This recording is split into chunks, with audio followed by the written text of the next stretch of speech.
فأنا ناصح لإخواني بالصدع بالحق تبيض وجوههم. السكوت في مسألة الحزبية يضرها، فاصدع بما تؤمر وأعرض عن المشركين.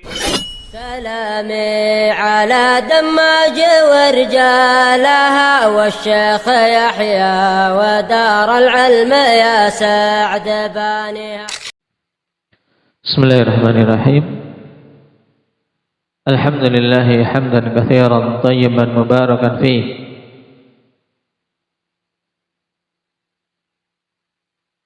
كما يحب ربنا ويرضاه.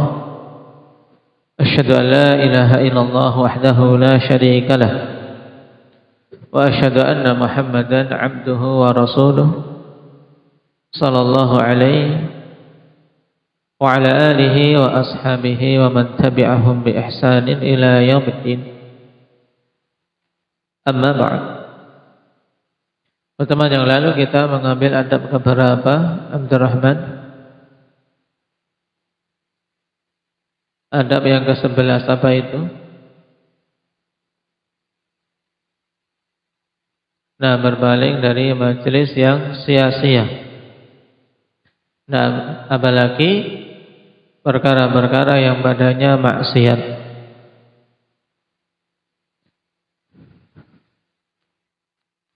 Sekarang kita masuk pada adab yang ke-12.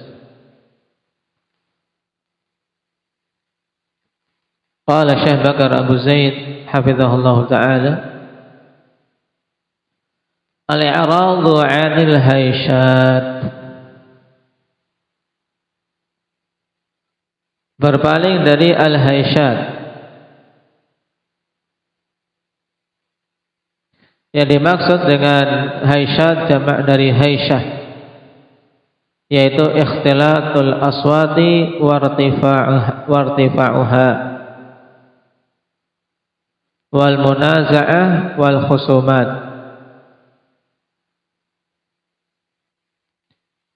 Berarti yang dimaksud adalah apa? Berpalinglah engkau dari keributan. Jangan suka bikin ribut. Ini maksud dari adab yang ke-12. Nah, teriak-teriak, kemudian persengketaan, munaza'ah wal khusumat. Jadi intinya menjauhi dari keributan. Qala at-tasawwunu minal laghati wal haisyat fa innal ghalata tahta al-laghati wa hadha yunafi adabat talabi. Menjaga diri dari al-laghat wal haisyat, yaitu berteriak-teriak dan keributan. Kenapa? Karena kesalahan itu ya biasanya apa? Di bawah suara-suara yang tidak terkontrol. Orang lagi marah ngomong, biasanya akan terjatuh dalam kekeliruan.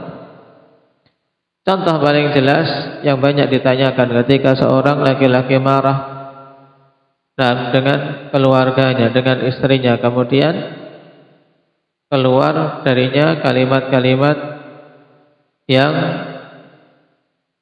bermakna menceraikan. Akhirnya bingung sendiri. Tayyib fa innal ghalata tahtal laghat.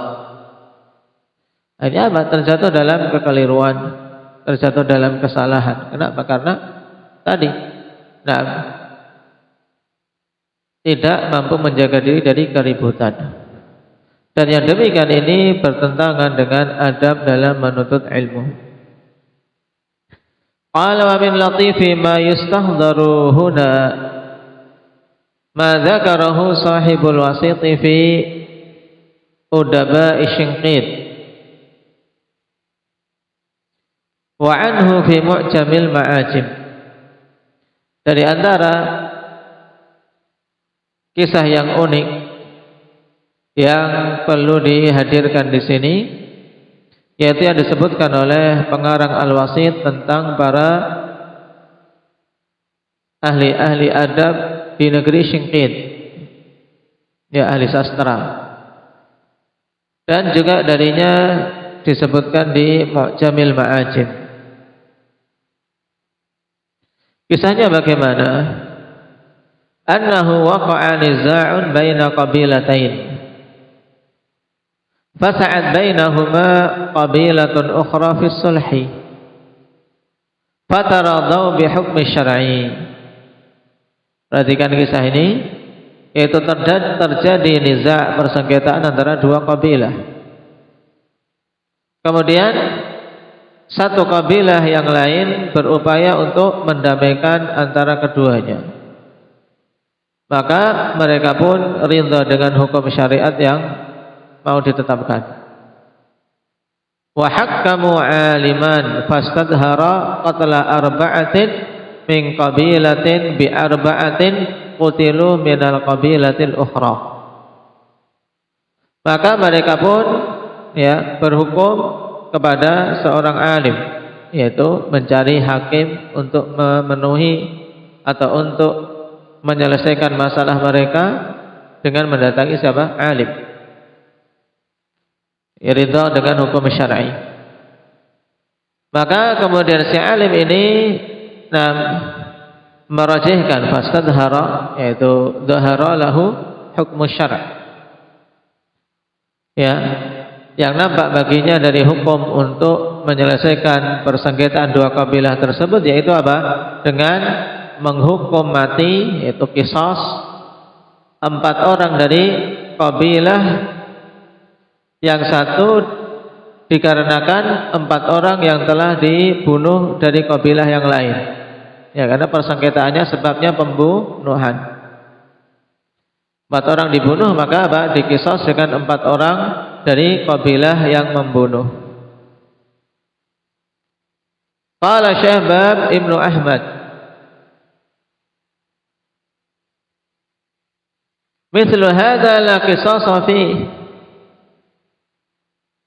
فقال القاضي إن هذا لا يوجد في كتاب.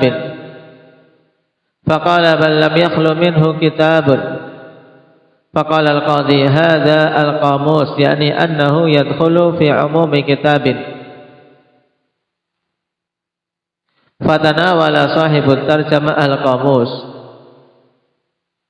وأول ما وقع نظره عليه والهيشة الفتنة wa ummu Hubain wa laysa fil haishati qawadun,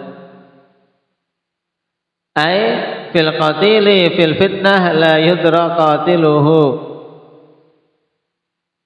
Fata'ajjaba an-nasu min mithli hadha al-istihdar fi dhalika al-mawqif al-harij.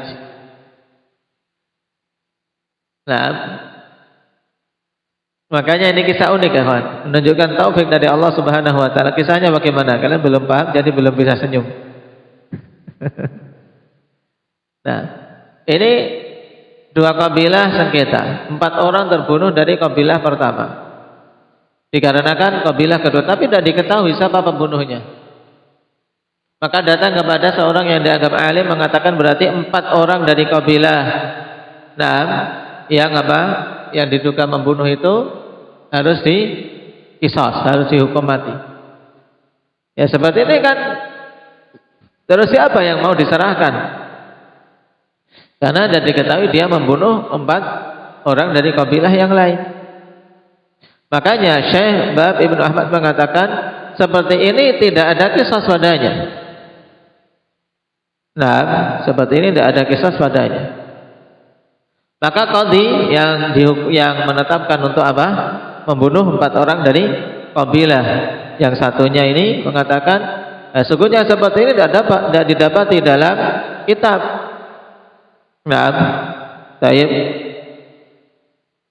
Yaitu tidak didapati dalam kitab manapun bahwasanya hukum tadi tidak ada qisas. Maka Syekh tadi mengatakan balam yakhlu minhu kitab, bahkan tidak kosong dari penyebutan hukum tentang itu satu kitab pun. Dalam artian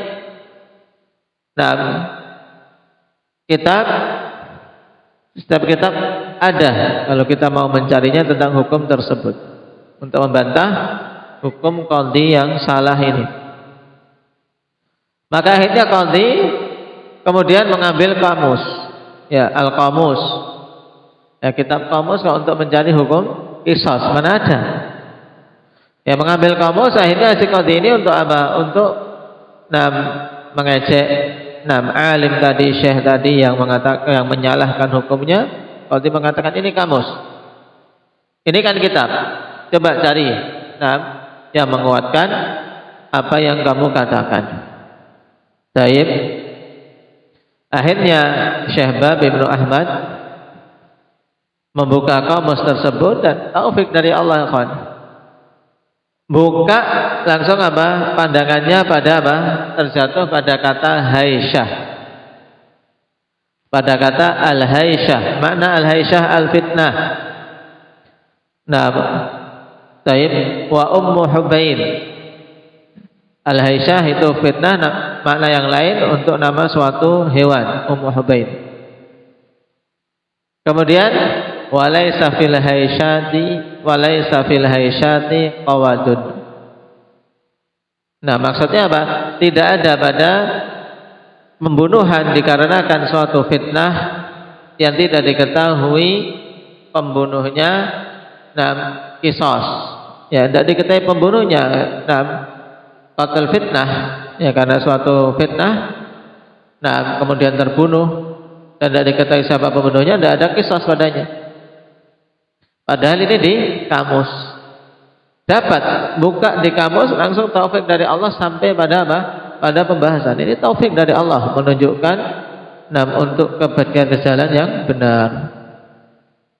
Fata'ajjaban nasu min mithli hadzal istihdar fi dzalikal mauqifil harij. Maka manusia pun takjub. Pada semisal istihdar ini mampu menghadirkan sesuatu yang pas pada tempat, pada kondisi dan situasi yang apa? Yang sangat menegangkan seperti itu. Karena apa? Kalau salah, kalau tidak bisa membantah dan tidak bisa mematahkan hukum qadhi tadi, ya 4 orang bisa apa? Melayang nyawanya. Baik. Ini jelas untuk adab yang ke-12, dan syarah, perhatikan ringkas dari Syekh, kita ambil sebagian. Al-haisyat yakni bidzalika haisyatul aswaq kama jaa fil hadits at-tahdhiru minha. Ya keributan pasar. Maksudnya kalian itu jangan suka ribut seperti keributan orang di pasar. Makanya dalam hadis ketika Rasul sallallahu alaihi wasallam meluruskan shaf di antara kalimat beliau wa iyyakum wa haisyatil aswaq. Tinggalkanlah oleh kalian keributan pasar kalau mau salat. Jadi tidak ribut. Baik.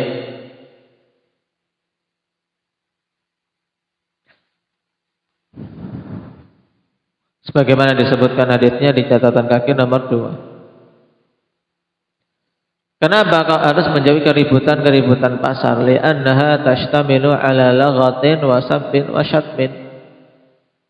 Kenapa? Mencakup ya keributan, caci makian. Wa ba'du talabatil ilmi yaqul ana aq'udu fil aswaqi min ajli an anzura madza yaf'alu nas. Wa madza yakunu bainahum fataqulu hunaka farqun bainal ikhtiyari wal mumarasah. Yakni law dzukira laka anna fis suqi al fulani kadza wa kadza fa huna la haraja 'alaika an tadhhaba wa takhtabira bi nafsik. Lakin law kana julusuka fi hadha suq mustamirran tumarisuhu kulla 'asrin taruhu tajlis 'ala suq lakana hadha khata'un binisbati lak li'annahu ihanatun laka wa li talabil ilmi wa li talabatil ilmi 'umuman wa lil ilmi syar'i aidha. Nah, jelas akhwan kalimatnya, yaitu seorang jauhi keributan pasar. Juga di sini apa? Jangan suka nongkrong di pasar, nongkrong di mall, jalan-jalan di mall tanpa ada kebutuhan, hanya sekedar untuk jalan-jalan.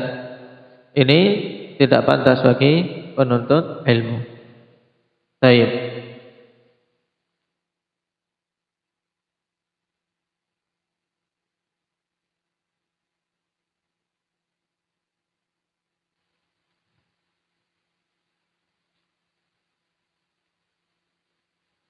Dan apa yang syarah setelahnya sebagaimana disebutkan tadi tentang makna kisah yang dibawakan oleh Syekh Bakar Abu Zaid rahimahullahu taala.